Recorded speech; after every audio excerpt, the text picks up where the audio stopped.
Hello and welcome to my YouTube channel where I explain the endings of your favorite TV shows. Today, I'm going to talk about the ending of Billions Season 7 Episode 2, titled Original Sin. If you haven't watched the episode yet, be warned that this video contains spoilers. The episode ends with a shocking twist. Chuck Rhoades returns to his old job as the U.S. Attorney for the Southern District of New York, the same position he held in the first 3 seasons of the show. Howdy man, before continue, I request you to subscribe our channel and press on the bell icon button for new videos notifications on time. To do that? Well, it involved a lot of manipulation, blackmail, and betrayal. Chuck's plan was to use his new role as the special counsel for the New York State Attorney General to investigate Mike Prince's shady dealings with a Russian oligarch named Grigor Andalov.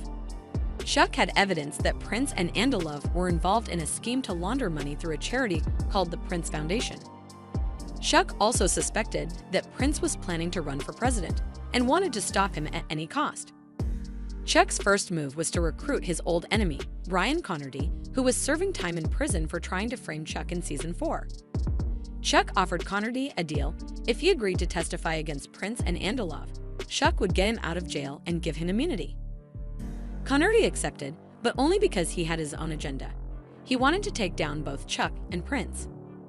Chuck's second move was to trick his boss, the New York State Attorney General, into firing him. Chuck did this by leaking information about his investigation to a journalist named Andy Salter, who was actually working for Prince as his campaign manager.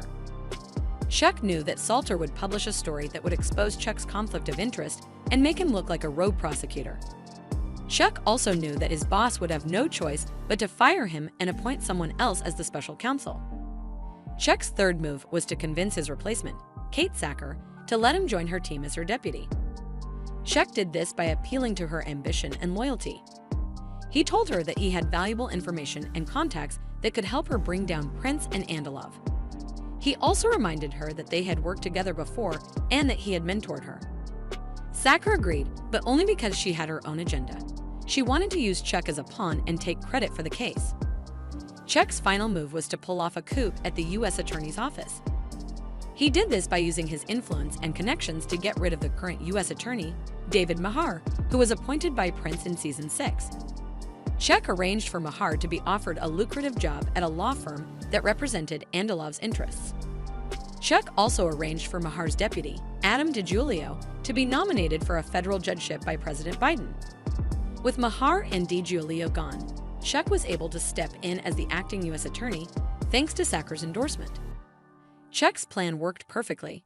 He got his old job back, he got access to more resources and power, and he got closer to his ultimate goal of destroying Mike Prince. However, he also made a lot of enemies along the way. Connerty, Sacker, Mahar, DiGiulio, Salter, Andalov, and of course, Prince himself. Not to mention his ex-wife Wendy, who is now working for Prince as his chief of staff. The ending of Billions Season 7 Episode 2 sets up an epic showdown between Chuck and Prince in the rest of the season. Who will win this battle of billionaires? Who will lose everything? And who will betray whom? We'll have to wait and see. That's all for today's video. I hope you enjoyed it and learned something new. If you did, please like, share, and subscribe to my channel for more TV show endings explained. Thank you for watching and see you next time.